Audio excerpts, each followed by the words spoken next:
What's up, comic book fans, and welcome to Comics Icons. Now, JJ, what they call me, and today we got another one in my DJ Khaled voice, because this right here is a major key. Now, ladies and gentlemen, today we got Rise of the Powers of X. Now, I don't know how many of y'all have followed the Fall of X. And eventually I'm going to go back and break down that series. But as I said before, it was pretty much 3/4 of the way over with by the time I started my channel. And I ain't want to start at that point.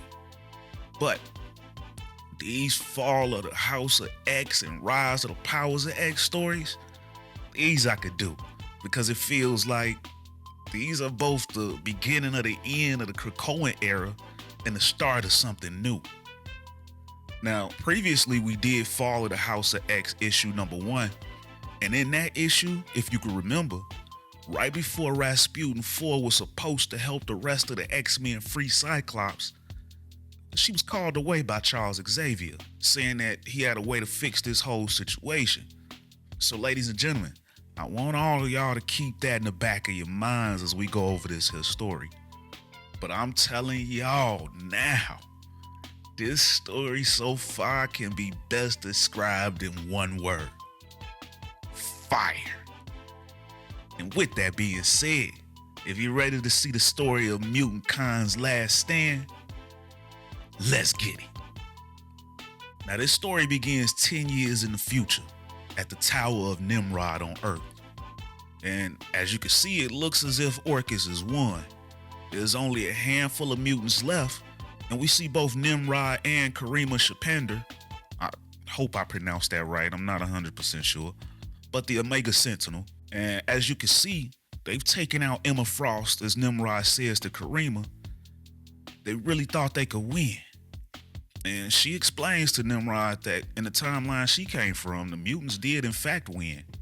Then she tells Nimrod that they burned down the machine firmament with Phoenix fire, and that they destroyed even you, Nimrod. It's why they sent me back. And then she tells him that it would be a mistake to be too confident. But Nimrod is feeling a bit cocky right now because of how much they've been winning. And he's like, nah, bruh, they didn't win, because the Trickster Dominion sent you back. You, the glorious Omega Sentinel, have stopped it. It's as if the Terminator had a happy ending. And in fact, if you think about this, it does kind of have a Skynet feel to it, if I'm being honest. But she then reminds him, don't get too cocky. They did it once, they could do it again.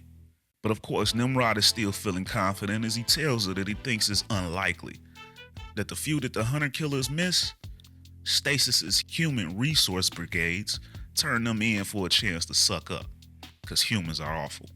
And FYI, when you hear him say human resource brigade, he doesn't mean it like your typical HR department at a job.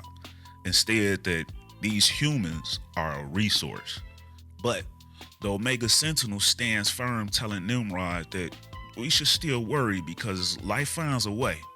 That's why we need to handle this thing ASAP. So now she finally has Nimrod a little bit spooked. Now he's a little worried, and he asks her if the mutants can do anything, and she's like, perhaps, but they're running out of time. Then Nimrod says to her, yes, tomorrow, everything changes. Tomorrow, we meet our new god. Tomorrow, we become our god. So then we transition over to the Henry Gyrick Memorial Detention Center as we see Gambit and Mystique, as Mystique is trying to contact the professor to tell him that Emma's sacrificial distraction worked. We got it. Although we as the readers don't yet know what it is, but we will soon enough, and I think y'all gonna like it. But then Gambit lets her know that they're too far away from the surface for the professor to hear her. Then he reveals that he's got one final trick up his sleeve that he's learned. He's gonna blast a way out for her. As she's telling him to go ahead and do it, she also tells him that he was a good son-in-law. That despite everything, he made her daughter Rogue very happy. And he's like, oh wow, now we get sentimental? And he's able to turn his entire body into kinetic energy and straight up launches himself, fully charged, right at the Sentinels, which in turn is explodes himself while clearing a way for Mystique to get closer and send out the message to the professor. And as y'all can see now, the story has a lot of self-sacrificing. So Mystique is now able to get the message out to the professor, and the professor lets her know that they got it. Good work. We'll take it from here. You can rest now. And we see now that it's her turn to go bye-bye as she yells out, "Irene, I'm coming," as more Sentinels are sent down on her. So now we see what's left of the mutants, as we're now at the Broken Sword Station in orbit, as the professor says that they're all dead, but we did it. We've got a location now, Captain. And we see that these X-Men have changed a whole lot, as the professor we now see is Synch, but his body is now ravaged by using his powers. Because if you don't know, Synch's powers allow him to duplicate the powers of anybody else, but it also ages him faster. Then we see that Iron Man is now just an AI imprint of Tony Stark in his final suit, as Stark has long since been dead. Then we see what's left of Kitty Pryde after consuming the Death Seed, and now she's called Shadow Tiger. Then we see that Kamala Khan is now Captain Krakoa, in fact the last captain of the Krakoan age, and finally Wolverine, who's the OG, still here. So Captain Krakoa tells the professor after getting the information, "At last, let's move." Then we see the Orchis Forge in deep space, and Nimrod, Karima, and Moira are now admiring the world mine that they've built. And Moira is like, "I saw something similar in my sixth life. It was 1,000 years from now, but here now, incredible." And Karima tells her the plan was simple. She brought the knowledge of the tech from the future where the mutants won back to the present where they're unprepared. It took 5 years to build it, and then they aimed it at Mars. She then says that it will attract a Dominion who will bring us into the larger whole. All of our data, part of a perfect machine outside of time and space. "Finally safe," says Moira. "One more sleep until we meet our god," chimes in Nimrod. So Karima says to Moira, "You must have complicated feelings. After all your lives, finally coming to an end?" And Moira's like, "Nah, not at all. All I ever wanted was to be on the winning side. And after 10 lives, I finally am." And that's when Nimrod tells them to shush because a human is coming. Then we see that that human is Dr. Stasis. So they tell Stasis that there's important AI business today and the world mine is imminent. What do you want? And then he tells them basically, I know. I'm doing my job. Don't slap me down like Phelan. I've got good news and bad news. The good news is that another X team has been wiped out. But the bad news is that they died having breached certain files, including your personality imprint of Phelan. Now, didn't Phelan know where you were keeping he who must not be named? And this sends Karima into a panic. And now she's yelling to increase security scans on Phobos. Now. Then we move over to Phobos as the team of X-Men are there. And they're like, it's good and silent. If we're quick, we can be in and out before they notice us. They did notice that Sentinel surveillance is increasing and they're looking for disruptions. That this is a lot of computing power. Then Captain Krakoa asks Tony if he can handle it. And the AI Tony goes ahead and tries it and then begins to overload and tells the team to run as he just explodes. Then we go back over to Nimrod and them as they notice an intrusion has been detected on Phobos, and now Moira is nervous. So now Nimrod and Karima bounce up out of there to go handle it, while Nimrod tells Moira to activate the world mine now. And Karima tells Nimrod, that's a huge risk. Even small errors could ruin everything. You don't approach perfection with flaws. And Nimrod's like, man, it's an even bigger risk not to. But then he's like, you were right though. I see they can win, even now. And then we see Moira activating the world mine, while Stasis leaves, telling her that he'll go rally the human resources. Stasis then thanks Vicky Von Doom as he takes off his helmet, saying, an absolute transport classic. Then we see him at the vault in Ecuador as he yells out for Cadena, one of the children of the vault. And she asks him if it's time, in which he replies that it is. If you can't beat them, join them. As if we can't beat them. Then we go back over to Phobos and we see the mutants now battling Sentinels with Shadow Tiger absolutely wreaking havoc. Then we see Nimrod analyzing as he says, Death Seed increases mutant endurance for Kate Pride. Improved phasing can be performed at range, even folding space to translocate subjects via phase shifts. Adapting. Align molecular frequency to target. And then he fires on her, neutralizing Shadow Tiger. Then they tell Captain Krakoa to look at Mars. You're too late, as we see World Mind Initiation, World Mind Stable, World Mind Attempting Contact, World Mind Contact Achieved. And then Dominion arrives, as Nimrod says, hello, God. Then we go back over to Dr. Stasis in the vault, as he tells Cadena, the AI's plan was clever, technology from 1,000 years in the future, and 10 years to build the future in the present? But AI can't have ideas, not really. All they do is iterate what has been done before. So I took what they brought back from the future and gave it to the supreme intelligence I constructed from humanity's greatest intellects. And in the vault, they've had a lot longer than 10 years to chew over the problem. So the AI are bringing their God here to beg to join it. Instead, let's do the human thing and just kill it. And Cadena is like, so elegant, so beautiful. Activate. Then she asks, is it working? And Stasis replies, everyone will know in 7 minutes. If the sun goes out, we're golden. Then we see their plan coming into fruition on the sun as we see Dominion Attack Vector, penetrating Corona, Chromosphere, Photosphere, Dominion Attack Vector, Supernova, initiated, Dominion Attack Vector, Supernova, consumed, Dominion Attack Vector, charged, Dominion Attack Vector, preparing for launch. Then we see Stasis say, golden it is, as Cadena replies to him, a glorious day. Post-humanity is the future. By definition, whatever comes next is post-humanity. We cannot lose. So back on Phobos, Nimrod tells the rest of the X-Men that it's over, that Dominion is here to take them home.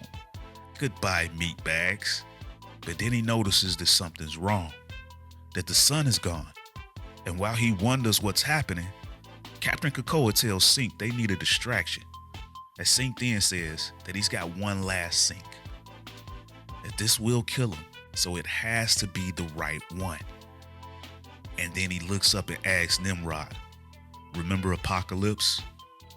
I do. Here's a reminder. And then he becomes Apocalypse and absolutely wrecks Nimrod.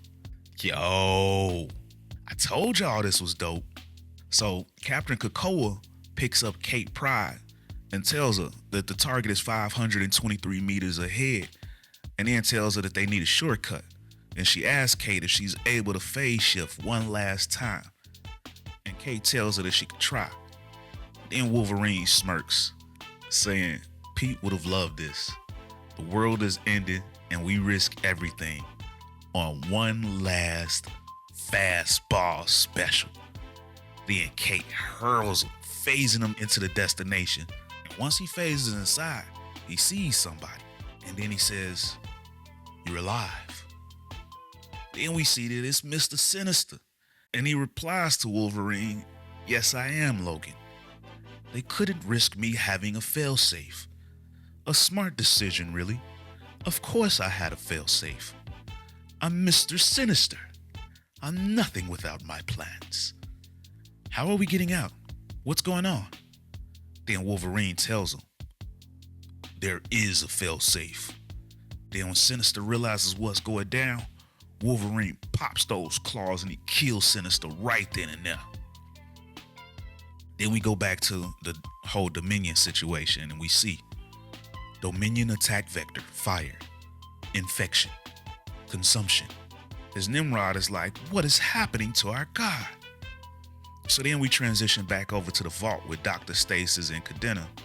And I'm sorry, y'all, if I'm mispronouncing her name, but yeah. So Cadena is like, perfect. All of the Dominion's constituent intelligences are being blanked, reduced to pure processing power. Lose the software, we keep the hardware and upload whatever we wish. And that's when Stasis is like, we, ugly word we, I prefer, I activate. And then he turns on the children of the vault. Then he says, I've been such a good friend to the children of the vault. Helped a lot with Bella's early work making you. Of course, I left the back door. Now all of you children are disabled. Then he says to them, now I know you're terribly advanced. I dare say you'll be back in control in 30 seconds or so. But by then I'll be something more profound than a god. Don't worry. You're part of my family too, children. I'll keep you safe. And then he attaches this machine to his head, and now he can feel it. He's like, yes, yes, yes. No, because it's not working for him. Now he's like, but it worked. The Dominion is an empty husk ready for my mind to take its place. Wait, no, it's being consumed by another Dominion? What? And then in that moment, Rasputin Force shows up and puts her blade right through Stasis. And then she tells someone that he's dead. But then she realizes that she's too late. And then the person talking back with her and tells her to get out of there. The timeline is about to collapse. Then we see Nimrod and Karima approaching the new Dominion. And Nimrod is like, you're not my AI guide. And it replies, oh, I am. Once a mortal man, but now I am an AI. I am Enigma. I am your new god. And then he wipes him out, saying, once I was Nathaniel Essex. I created 4 versions of myself to scour reality for ways to become a Dominion. The mutant, the post-human, the arcane, the alien. All roads would lead to me. The plan was helped by the industrious mutant clone, Sinister. He had made an engine that used Moira's gift to reset the timeline whenever he wished. So each of these attempts could happen, be consumed, and then reset. Watching, I ensured he would never remember the timelines when he discovered his peers or their Dominion attempts. As the Moira engine says Sinister is dead, activating failsafe, then he continues. I watched all of this happen, as it must. I exist outside of time and space. I am Enigma, and I cannot be prevented. I am as inevitable as the period at the end of this sentence. You are merely watching how I came to be. You are merely watching how I won. And then that reality ends. Sheesh. Bars. Then we see No Place X, which is another place outside of time and space, as we see Rasputin 4 back there apologizing for failing. And then we see that it's Charles Xavier that she was talking to. And this is our present day Charles. See?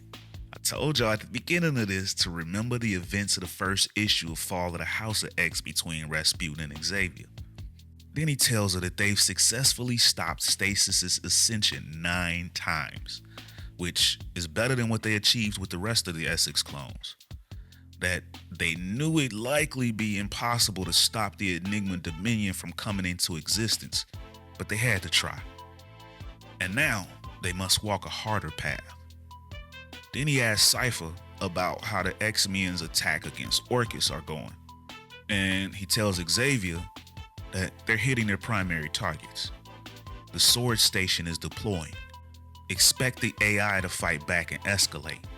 None of them realizes what's really happening. They're fighting for tomorrow. Then he says, we're fighting for forever. Then he tells Rasputin that they can't screw up again like this. And then Charles is like, this ain't like you. I'm gonna assume it's because Krakoa isn't well, but you need to treat Rasputin better. In which Cypher agrees, and then he apologizes to her. Then, as he leaves, he tells them he'll let the rest of them know the bad news. We move to the contingency plan. So now Rasputin wants to know what that contingency is, but Charles doesn't want to tell her because she's the primary field agent. And what if Enigma took her and peeled the truth from her? It's too risky for you to know the final plan. But she's like, nah, bruh. I followed blindly before and I ain't doing it again. If you want me to continue, then I gotta know. So he shows her where they're gonna attack next and that the whole timeline will fall apart and the Dominion ceases to be. It's cut off at the root. If we kill Moira before her gift activates when she's 13, it all goes away. And Krakoa will never have been and never will be. And that's the end of the issue, ladies and gentlemen. Woo! Told y'all, this story right here is bananas. What's up, comic book fans? And welcome to Comics Icons. Now, JJ, what they call me. And today, we got more from the fall of the House of X with Rise of the Powers of X, or 10. I'm not sure if that X is Roman numeral or just X, but we got issue number 2. And 2 things to note with this issue is that 1, Rasputin 4 is an absolute beast. And 2, get ready for a sinister surprise by the end. And if you need to get caught up in this series, or just a reminder, I place a card to the last issue up top. Because if you're unaware, there's a whole lot going on here between the fall of the House of X, Rise of the Powers of X, Dead X-Men, and more. I think I'll just go ahead and put a card for the entire playlist up top too. And there'll also be a link at the end of this video. But ladies and gentlemen, as always, if you guys are ready to jump into this issue, then you know what time it is. Let's get it. So this issue begins with the Enigma Dominion, who's looking back through time and is now watching a young Moira in her 10th life, just before her X gene kicks in. As Dominion states that in this 10th life, she has a new plan. She may as well try it. She's tried everything else. She is mistaken. There is one more thing that she could try. I will offer it to her. Not now, but later. Then he looks ahead to Jean Grey as she faces her first annihilation, and the part of her that eats stars and dominions steps closer. Then he moves backwards in time to find a young Cyclops after he moves on from his parents, and Enigma traces his path up to what we call current day, where AI and humans fight mutants for the fate of the world. It is but a historical footnote in Enigma's ascendance. As Scott Summers waits in his cell, he thinks Jean Grey will save him. He doesn't know that she is dying along with the Phoenix. Enigma then acknowledges that if he looks, he can find anyone. He even looks back at the events of the last issue of Rise of the Powers of X, where the X-Men fight for a future that is already lost. He can see them all, except for Xavier. He can't seem to locate Charles Xavier, so he moves back in time to a moment in Charles's youth with his stepbrother, and he watches this moment a few times, studying the techniques and remembering the words and ways to hurt him. Then he traces him throughout the years and near the now, where he finds Charles exploring the ruins of the Moira engine the sinister part of Enigma made. Then as Charles heads back to Krakoa, this is where he's lost by Enigma. Then we transition to No Place X, where Charles is currently holed up outside of space and time, hiding from Enigma. And after the failed attempts of issue number 1, it's now on to plan B. Then we see a clone of Mother Righteous, who was constructed with assistance from a name that has been redacted. But she is held inside of an egg, and she's incapable of performing any arcane effects or even speaking any information that has been assigned as classified. But she is able to share thoughts with the other version of herself that is currently in the White Hot Room, kind of like a radio. But she tells Xavier that his plan will not work. But if she were to be let out of her egg, then she could help put him on the right path. But Cypher lets her know that he knows all languages, including body language, and it's obvious to him that she's lying. And her being their radio is all that they really need from her. So now Charles goes over the plan. And first, they need to reach Moira before her gift activates, which should be easy since they have multiple methods of time travel. But the problem is, there are Dominion Arachno Sentinels in the time stream watching for attempts to reach there. It's believed that they can dodge them once, but only once. So they would need to choose where they strike very carefully. But Cypher thinks that they should just go back and shoot her in the delivery ward. He's got no chill. So of course Xavier reprimands him. Then he lets them know that even if they were to go that monstrous route, they can't be sure that any of the information they have about her powers activating at age 13 is true. He needs all the data confirmed separately from a biological Moira before he can talk to her, which is why the events of Dead X-Men are going on right now. But Mother Righteous is still skeptical. She tells them that the Dominion has already won. Whatever they do, it can't change anything. It's already escaped causality. But Rasputin isn't buying what Mother Righteous is selling. She feels like Enigma definitely doesn't want them to go to that spot in time. Hence, the defenses in the time stream, which to her implies that there is something that can be done, which scares Enigma. But Cypher acknowledges that this is all they've got, and it ain't David versus Goliath. It's more like 5 ants trying to take down Galactus. So then we see the other Mother Righteous in the White Hot Room, with a gun pointed at her head by Hope Summers.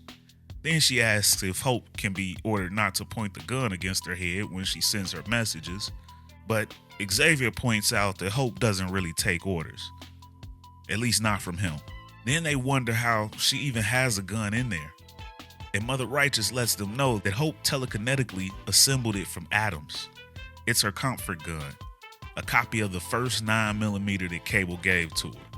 But then Rachel asks Mother Righteous how things are going in the White Hot Room in general. And we see that Jean Grey is dying, so not great. And the reason that Jean is dying is because Mother Righteous tried to sacrifice the Phoenix in order to achieve Dominionhood. But now Charles gives Rachel the go-ahead to send out her team. And we find out from Rachel that they'll have 30 minutes of activity in each timeline before they're spotted. Meanwhile, Enigma is still searching for Charles, and he gets an idea.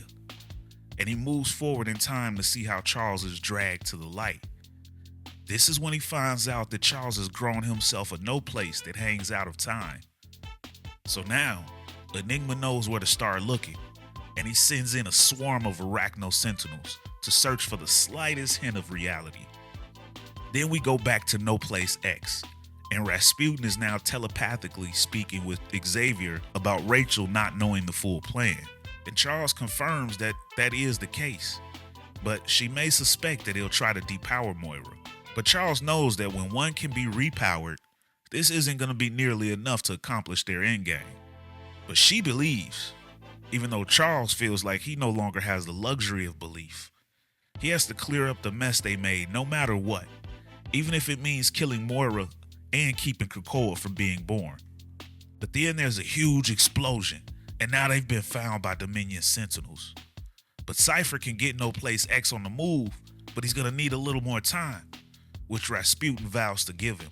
But as she's heading out to go fight, Charles wants to make sure that she's fully on board with his plan, but she doesn't have time for that right now. She's gotta go be dope. And then she steps out like a boss because, as she says, she was made for this. And then she flies through the air ready for battle, shouting, "For Krakoa!" Meanwhile, back inside of No Place X, as Rasputin is outside fighting off the Sentinels, Cypher lets Charles know that he noticed the psychics having a good old chat. And he tells Charles that he wanted to eavesdrop, but he had revealed what else he loaded into this clone. And then he reveals the diamond on his forehead. This guy's a Nathaniel Essex clone, aka Mr. Sinister. But Charles is already aware of it and tells him to put that away because Rasputin will not forgive him. Then back outside, Rasputin is in a fight of her life. And as the Sentinel thinks he has her neutralized, she lets out a huge blast. And now that Cypher is ready to move, Charles makes sure that he rescues Rasputin because they're gonna need everybody. So he reaches out with one of the tendrils and snags her. And then he cuts them free of the main tendril and they vanish. Then as we see Rasputin telepathically thanking the team for the save, Enigma seems to speak directly with Xavier, asking him, "What will you do when she finds out?" And Charles seems to respond, "Hope that it's too late for it to make any difference." Then Rachel lets them all know that she has good news, that her team has done it. They found the correct Moira timeline, and it's time to go. So as Xavier is about to step out into this timeline to complete the mission, he looks back and gets reassurance from Rasputin that he can trust her, to which she acknowledges that it's too late to do otherwise, so good luck. But Rachel is still hopeful and she cheers him on, telling him that he's got this. Have the word, get back, and we can get on with the really dangerous stuff. And Charles is like, yes, just a word. But then Enigma says that it is time. The time for Moira to learn the one other thing she could try. Then we go back to Earth during the X-Men invasion, and as Moira and Nimrod are fighting this war, Moira gets a visit from Enigma Dominion, who writes a message with fire in the sky, telling her, "They don't win, I win." And she's like, "So?" And he responds, "Let's talk." And that, ladies and gentlemen, is the end of the issue. Man, y'all, what are y'all thinking about this series so far? It seems like there's a lot of backdoor deceitful plans for these X-Men. With Rachel not knowing that Charles's plan is to kill Moira, and Rasputin not knowing that Cypher is an Essex clone, Charles is definitely going to have some explaining to do with two of the most powerful mutants on the team. You got some explaining to do, Charles. What's up, comic book fans? And welcome to Comics Icons. Now, JJ, what they call me. And today, we got more Fall of the House of X. This time with issue 3 of Rise of the Powers of X.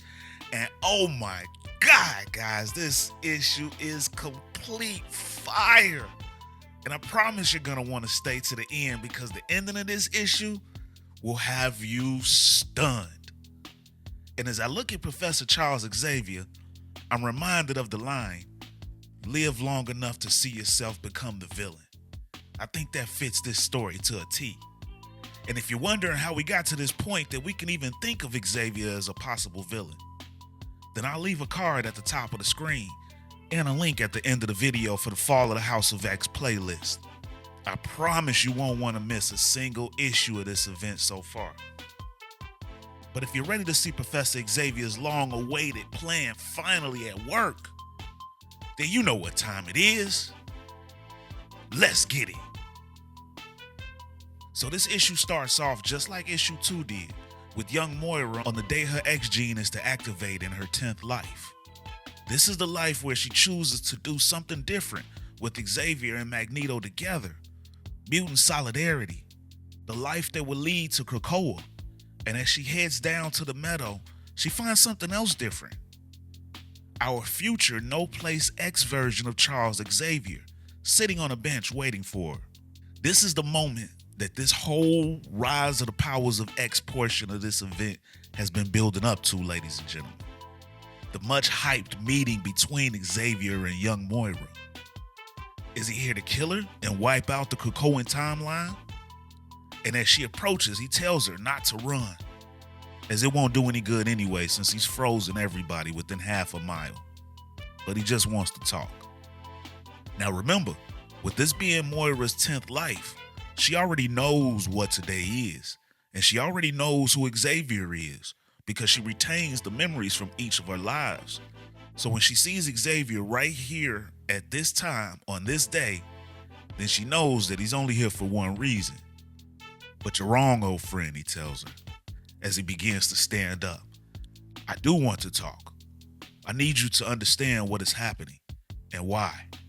As he then pulls a weapon and trains a laser on her forehead. He wants to talk for one last time. Then we transition to the current time and where we left off at the end of issue 2 with Moira during the X-Men invasion on Earth as she's approached by Enigma Dominion. And she's met a Dominion before, so she recognizes that's what she's in the presence of now, but which Dominion specifically she doesn't know. But then as Omega Sentinel approaches, Enigma shushes Moira because right now he only wants his presence known to her and only her. And when Omega approaches, she wants Moira to assist with phase 2 of their plan. But Moira sends her off for the moment with the promise of rejoining her soon. And she then continues her conversation with this Dominion as he begins to create notes for her, with the first one letting her know that she's not yet come in contact with him as a Dominion, but Omega has. In fact, it was him that brought her here. Then she asks, why do you want me to join you? And then again another note appears. You join me and I'll be able to travel the timelines of your previous lives, a far larger space, to which you are the only key.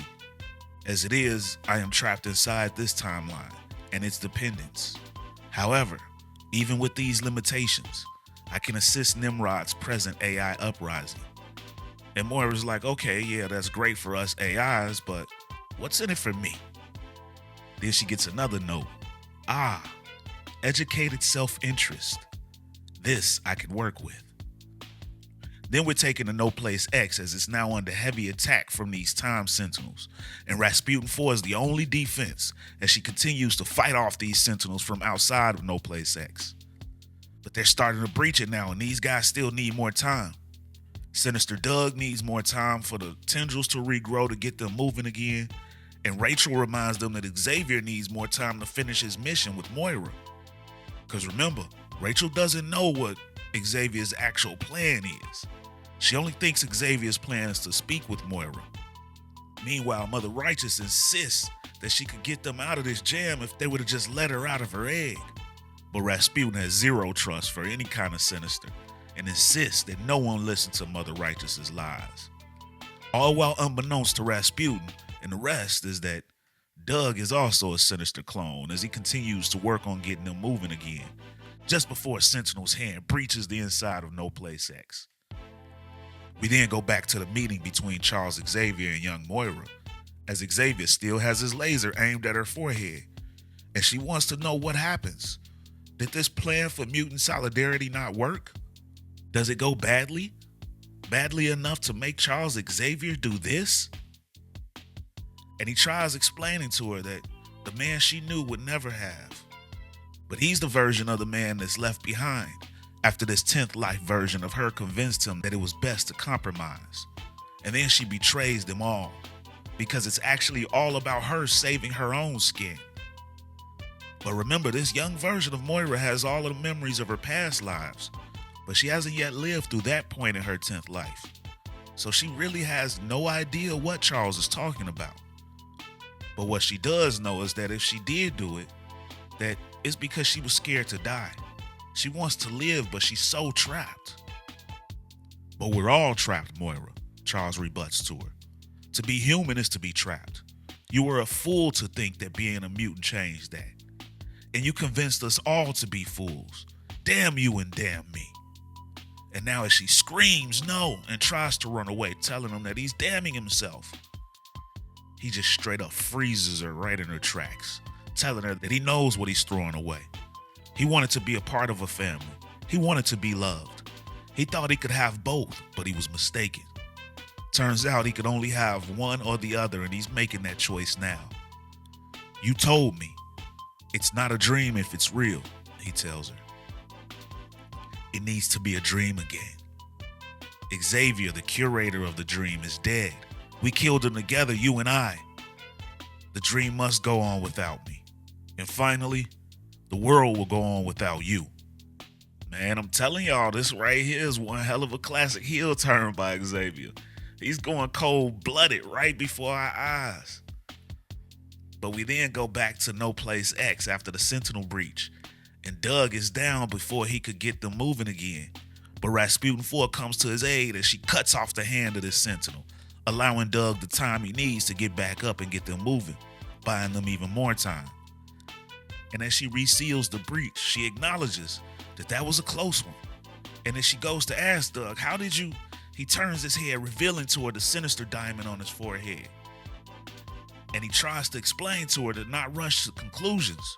I swear I'm part of the plan, and we're all on the same side.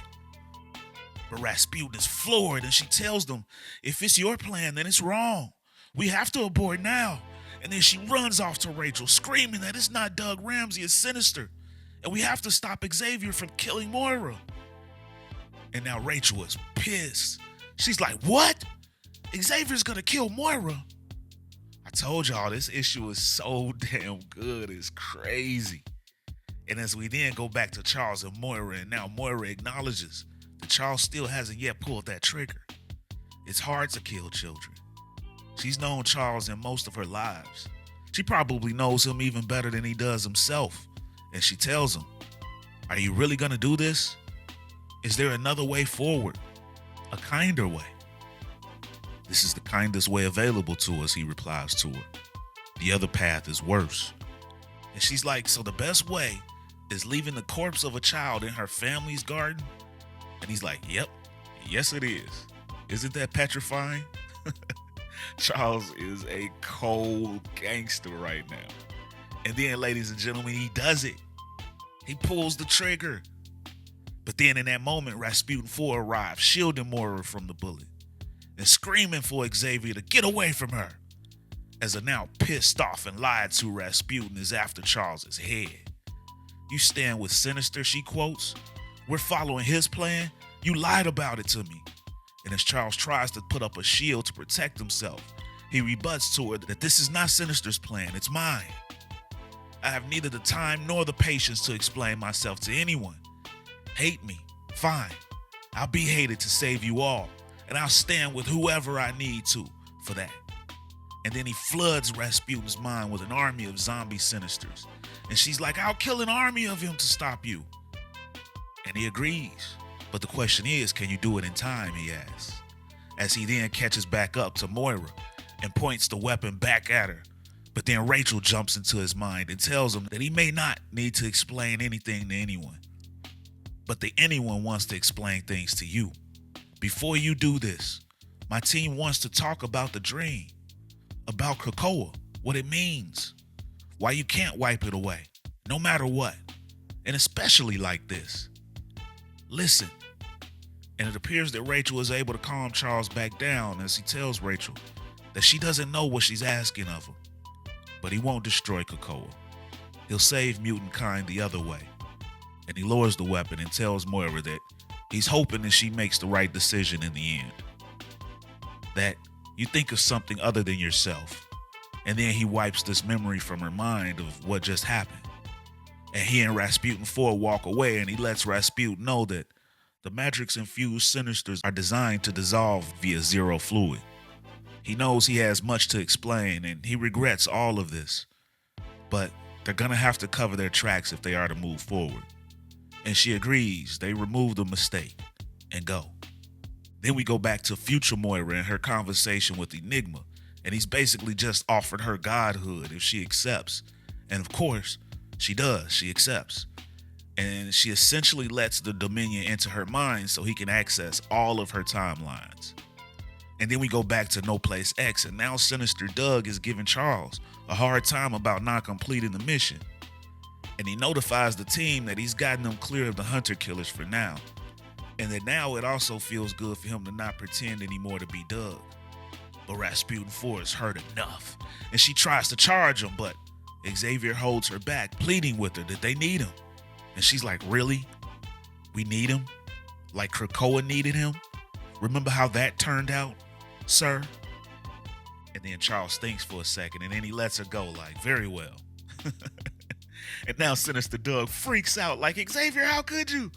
Then Rasputin puts her sword straight through him. And as she begins to feel shame for enjoying how that made her feel, Charles tells her to feel shame for yourself is sometimes necessary. As then Rachel begins to scold Charles for the decision he was about to make. Charles then tells her that sometimes shame is the cause, and it was the best option they had. The alternative is worse. It is so much worse and more unlikely. But you win. We will try it. As Rachel finishes that statement for him, that we will resurrect the Phoenix. It'll work. I know it will. Charles then picks up his heat and then says to Rachel, I know it's late for this, but you should know, I'm sorry. And then he blasts Rachel in the back. Turn. Professor X has gone full heel turn. And that, ladies and gentlemen, is the end of the issue. Damn, y'all, was that not a fire issue like I said? It kind of makes you wonder now, was Xavier the whole reason Moira flipped on Krakoa in the first place to begin with? Is this about to come full circle and Xavier is the reason why Krakoa fell? What's up, comic book fans? And welcome to Comics Icons. Now, JJ, what they call me. And today, we got more Fall of the House of X. This time with issue 4 of Rise of the Powers of X. And folks, this issue is so dope. Because we know these guys want to resurrect the Phoenix, so yeah. This issue is crazy. Hell, this whole series is crazy. Especially that crazy Professor Xavier surprise ending last issue. And if you don't know which ending I'm talking about and you need to get caught up with this series, then I'll place a card at the top of the screen for you right now. And a link at the end of the video. But when the last issue ended, we got that crazy heel turn by Professor Xavier when he ended Rachel Summers. Right after her dead X-Men team had convinced Xavier not to end young Moira so they could keep their Krakoan history. So if you guys are ready to find out what happens when these guys try to bring back the Phoenix, and if there's any type of retaliation towards Xavier for what he did to Rachel Summers, then you guys know what time it is. Let's get it. So we picked this issue up at No Place X, right after Xavier did what he did to Rachel Summers. And now Rasputin 4 has just realized what Xavier has done. And she screams at him, calling him a traitor. And he tries apologizing for it, but Rasputin 4 is in destroy mode now. And she swings her sword at Xavier, prompting him to look to Mother Righteous for help. She has the power to stop Rasputin, and she offers to do it if Xavier lets her free. So that's exactly what Xavier does. He lets Mother Righteous out, and she immediately puts a spell on Rasputin 4, freezing her in place. Then Xavier tells Rasputin that he's turning off her pain receptors. Her gifts make her quite durable, and this will take some time. And then he straight up pops Rasputin. Later, out. Seems like Xavier's gone full on dark side. But then he notices Mother Righteous smirking, and he asks her what she's laughing at, because finding this predicament amusing would lower his already super low opinion of her. So she tells him that she's had time to think while she was trapped inside of that cage. And she worked out how she could dissolve the version of herself in that white hot room. And she just made her go bye-bye. So they're no longer holding a gun to her head in there. Then Xavier tells her that he's sure she's planning on betraying him. But he reminds her that she burned up all her power in her Dominion Hood attempt. So there's not much that she could do. And she jokes that she's resourceful and she'll find a way to be useful. But Xavier replies that she already is. And then he activates No Place X and pulls it into the main current reality. And it lands burning right on the beach of Pacific Krakoa. And then he screams out for Orchis to come. There's a standing order to bring in Stasis' wife, and he has her, he screams. Then later, as he sits shackled by Orchis, Omega Sentinel Karima Shapander walks in to interrogate him and tells him that Stasis is dead, so this falls to her. She almost didn't come, but she was curious. Then we get the expanded scene of what we got back in issue 4 of The Fall of the House of X, with Professor X making that deal with Orchis. And when Karima approaches him, Xavier tells her that he knows their AIs are moving against their human masters. If he warrant their human allies, the humans might actually be able to do something to stop them. So of course she asks him what it is that he suggests, and he tells her that they are about to crush the mutants before concentrating on the humans. But spare them. All they need is an island. Give it fences. Let the mutants live. And to hell with humanity. After all, it's the one thing they haven't tried. Just ask Moira. AI and mutants versus humans. The two futures versus the past. And when she asks him what he can do for them in exchange for this understanding, he tells her that no one sees the world like him. He's the ultimate sentinel. Meanwhile, back in the White Hot Room, Rachel Summers is being resurrected. And when she awakens, she tells the mutants there that Xavier killed her and he's about to do something terrible. But Destiny already knows, she tells Rachel. Then later on, as she sits alone, she's approached by Hope Summers and Exodus. And Hope apologizes to Rachel for not telling her, and none of them like this, but you know why we couldn't, Hope tells her. But right now, everyone needs you. You kickstart the Phoenix, it kicks Enigma's ass. You get back to Earth and kick whatever Orchis ass you can find. But Rachel just wishes that Xavier didn't lie to her. But she realizes that is Xavier. Then she asks what it is that Xavier is even gonna be doing with Orchis. And she's told that, in truth, nothing that is not drenched in sin. Then we go back to Xavier as Omega has him hooked up to a machine. And she tells him that they need him to weed out any rebellion amongst the human Orchis scientists. So he takes a second. Then the machine shows them the scientists that are most likely to rebel. And then Nimrod straight up annihilates those scientists. What's next? Xavier then asks Omega. And she tells him that that was an easy one. Even his X-Men are killing Orchis right now. Now Omega's thinking that the human world leaders are being surprisingly organized. Do something about that, which he easily handles. Meanwhile, remember Moira had previously given Enigma permission to access her lives, and she's with Enigma now, and she tells him that they've got Xavier now, and he's selling out humanity for the mutants. But Enigma doesn't believe it. Xavier knows about him, he tells Moira. So Xavier's gotta be up to something. And Moira offers to speak with Xavier, but Enigma tells her to stay away. Then he tells her that they win. He's been to the future and seen it. But that does make him think of all the things that he can't see. But back in the White Hot Room, Rachel and her dead X-Men team have begun a ritual to bring back Jean Grey and the Phoenix. Meanwhile, Hope addresses all of the mutants and tells them that back on Earth, Krakoa is being hunted down. Its core left the island and went on the run, and now Apocalypse is carrying it home, and that's where they will engage. Everyone with X training or any combat training has been resurrected and is ready to get back into the fray. Their fight for the world starts with Krakoa. But Rasputin speaks up because she knows that the Mother Righteous puppet is gone now, so how are you guys speaking to Earth?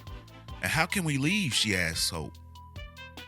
And that's when she's met with a familiar voice that tells her that he can't get everyone home, but he can get the strike force. He thinks that they can bud flowers across reality, since he does still have Doug's X gene, as Rasputin realizes in horror that it's sinister.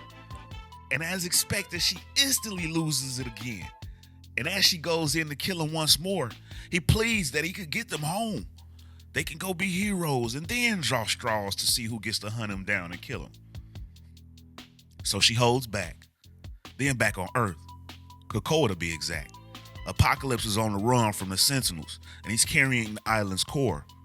And as he makes it into the forest of the island, buds begin to sprout.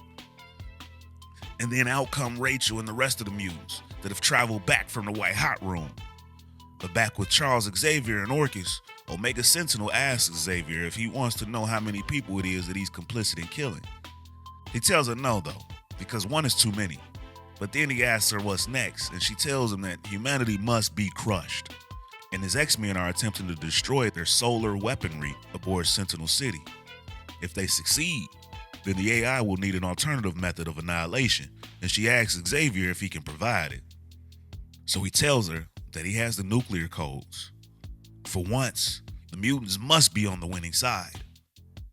Back on Krakoa, though, the mutants that have emerged go right to work in taking out the Sentinels.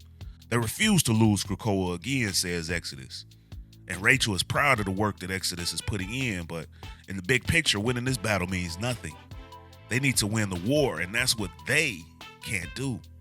She wishes that she could be there to set the fire, but it's the one thing that Enigma has no way of seeing coming. And then, at a maximum security Orchis cell, Mother Righteous becomes petrified, and she begs for her life when she's approached by Enigma. And she tells him that she'll tell him everything. And she does, Enigma says, after he'd gone through so much trouble to take the Phoenix off the table. But now, with all the dimensions Moira has opened up to him, he thinks that he can crush the bird as it emerges from its egg. But why take the risk? Then Enigma goes on to contact all the Dominions and requests that they all gather together and crush the Phoenix. And as the ritual to resurrect the Phoenix has begun and Jean starts to get overwhelmed by the fire, the other Dominions return contact with Enigma. And they reply that if the Phoenix returns, we will all come. And that, ladies and gentlemen, is the end of the issue. What's up, comic book fans? And welcome to Comics Icons. Now, JJ, what they call me. And today, we got more Fall of the House of X. This time with the 5th issue and finale of Rise of the Powers of X. And if you guys missed any part of this series, then I'll put up a card for it at the top of the screen. And I'll put up a link at the end of this video as well to the entire Fall of the House of X playlist. But it was in that last issue of this series where we saw all of the mutants resurrected as part of Xavier's plan. And then we also saw Mother Righteous reveal the plans of Xavier to Enigma of resurrecting the Phoenix. And then Enigma countered by gaining access to the past lives of Moira so that he could end the Phoenix before it began. And he also called for backup from the rest of the Dominions in preparation for the oncoming fight against the Phoenix. So if you guys are ready to see this long-awaited battle between the Phoenix and Enigma for the future of everything, then you guys know what time it is. Let's get it. So this issue begins as the Phoenix is reborn. And for a more in-depth look on the Phoenix's rebirth, check out the Xmen Forever portion of the playlist. But as the bird is reborn, it needs to feed in order to be strong enough for the upcoming fight, though Jean refuses to let it eat. But the Phoenix tells Jean that it doesn't need to feed in the way that she thinks. This place in the White Hot Room is where the Phoenix began, and all of the mutants from the waiting room as they pilgrimage to the White Hot Room are waiting to become a part of the Phoenix. So basically, the Phoenix gains its strength from every mutant soul because the White Hot Room exists in the Phoenix. So as it resurrects, it pretty much immediately begins to gain strength. Then we pick up with the mutants on Krakoa after Orchis has fallen, and they all rejoice to their victory. But Rachel reminds everyone that it's not over with just yet, as Jean Grey still has the biggest fight remaining. And Sinister, of course, wants to use his little cheat code, so he asks Destiny what she can see in the immediate future. But Destiny chooses to do what she calls the second kindest thing she'll ever do for him, and that's to not share with him what she sees. Meanwhile, though, the Phoenix is now at full strength and face to face with Enigma, prepared to do battle. But when it confronts Enigma, he brags to the Phoenix that its resurrection will be brief, as all of the Dominions have descended from overspace, and together they will ensure that the Phoenix is never a threat to them ever again. But that doesn't scare the Phoenix, as Jean Grey tells Enigma that they're prepared to fight them all if they have to. But then that's when the other Dominions turn on Enigma and tell the Phoenix that she does not have to. Enigma is incorrect, and it's his hubris that does not allow him to ascend, as it still has not been able to escape the burden of linearity like a Dominion should. They wish no harm on Jean or the Phoenix, as it is now and forever, but the Dominions are outside of that, so there's no overlap. And any actions that she takes to defend her domain are acceptable to all of the Dominions. And now that they've left Enigma all alone to defend himself, he's pissed at them. He's came all this way to burn, Jean tells him. He must be very disappointed. But Enigma had a backup plan for this, and he does have other places that he can hide. And then he dares Jean to come and find him before he destroys everything that ever made her. Her. Then we pick up at Orchis HQ on Earth with Charles Xavier as he gets a visit from a special guest. As Moira comes in and tells him that Enigma forbade her to speak with him. But as he goes off to war, she just can't bear it anymore. Why is he here, she questions. And he tells her that he's here to open her mind. So he takes her back to that moment between them on that bench that led to Krakoa. And now Moira is trying to figure out how Xavier was just able to pull her into a mind space like that if she's a robot. But this isn't a telepathic takeover, he tells her. It's just a signal, and she can leave at any moment. But she's a thinking creature and touched the astral plane. And a long time ago, he left a beacon that he can guide this message to. Then he tells her that it's time for her to remember what happened. But what Moira remembers is that Charles came back to kill her. And he even pulled the trigger. But Charles let her live, he tells her, because he was convinced to follow another route. One that involves having faith in her better nature. But Moira tells him that he almost gunned down a 13-year-old. And now he's asking her to take the moral high ground? But that is indeed the case. Meanwhile, though, we pick up with Enigma as his battle with the Phoenix isn't a traditional battle in the sense that you would think, as he goes back to when her parents allowed her to go to Xavier's school for mutants, and he strengthens their will to not let her go. But Jean notices and fixes this change. Then he copies Jean's full personality and implants it into Madeline Pryor to be activated when Scott says he's gonna leave her. But Jean spots that as well and burns it out before it can initialize. And he moves on making changes, but she spots every change and corrects it. But back with Xavier and Moira, Xavier tells her that he knew she would join with Enigma, and her being a small part of it now is exactly what he needed. He knew that if he did the things that Orchis demanded, he'd eventually find his way to her deep within the camp of the enemy and have this chance to make her turn back. But she's finally found an escape from her genes. Why would she back off now, she asks. But that's when Charles fills her in that this Dominion grew from Sinister. It's Nathaniel Essex that she will be making the king of the universe, which she definitely doesn't want. Then he tells her that Jean is fighting him right now across all of the timelines, but she can't land a blow because he keeps fleeing, and she can't find him. But Charles put a signal in Moira's head back when she was 13, so that Jean could find her if she activates it. And then we pick back up with the Jean Grey and Enigma fight as he now starts throwing distractions at her, like turning the sun into a red giant 5 billion years too early. But of course she fixes that as well. He makes uncountable changes, and she has to fix them all. And all she has to do is miss just one of them and he wins. And there's nothing that she can do to stop him, he thinks. But back with the professor though, he tells Moira that all of the things that he's done has led him to putting this moment together. He's done all sorts of things to be here, to ask her to be a better person. But she's gonna have to live with whatever decision she chooses forever. And it's not too late to make the best choice. But Moira tells him that what she wants is to live and not be trapped. But Charles tells her that she took them to Krakoa, and for a while it was wonderful. And this all came from him believing in her. And in the end, he'd hate to have been wrong about everything.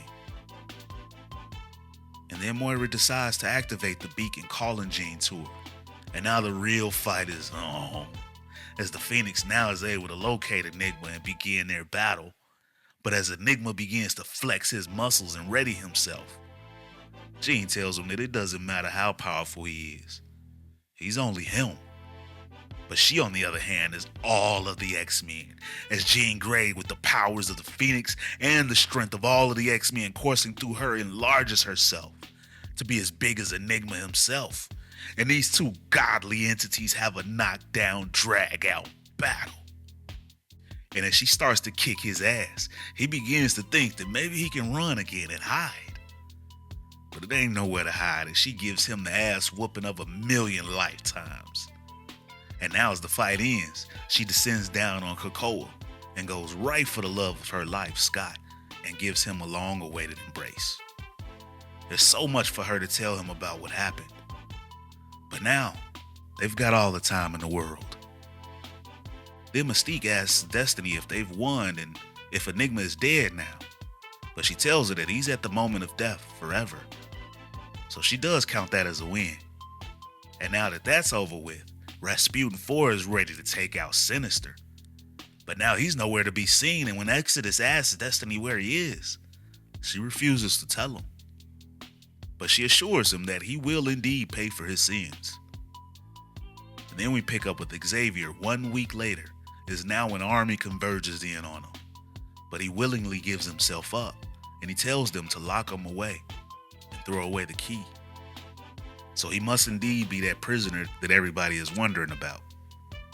But now back in Moira's timeline, when the moment comes for her powers to activate, this time, nothing happens. She's finally free, and it's over. And that, my friends, is the end of this issue in this miniseries. So what did you guys think about that issue? And how you guys feeling about the end of the Krakoan era as a whole? Did you like how this thing is turning out with now only the finale to the Miss Marvel series and X-Men 35 left? What questions do you guys still have that need answering? And what other conspiracy theories do you guys have for me? You know I want to hear them all. And as always, if you guys enjoyed this video and this channel, and you'd like to support the channel, then you can do so by stopping by the Comics Icon store and grabbing you up some of this merchandise, including the background music heard right here in this video available for download as well. Or you guys can support by joining the Iconic Fan Club channel membership, and it'll be a link in the description to join. But with your membership, your voice will be heard during our interactive live streams with yours truly, where we could talk about everything that's been going down in these issues, as well as ones that you'd like for me to go over in the future and other comic book news. Plus, you guys will get loyalty badges, member shoutouts, and up to 20% off of Comics Icon's merchandise from the Comics Icon store. And now we've got new tiers to the memberships as well, starting at just 99 cents. Or you guys can donate to the channel with a super thanks. And if you're not able to do any of those, then you can still be a tremendous help to the future of this channel by dropping a like, share, and subscribing to Comics Icons for more icons in the comic book world. But ladies and gentlemen, it's about that time.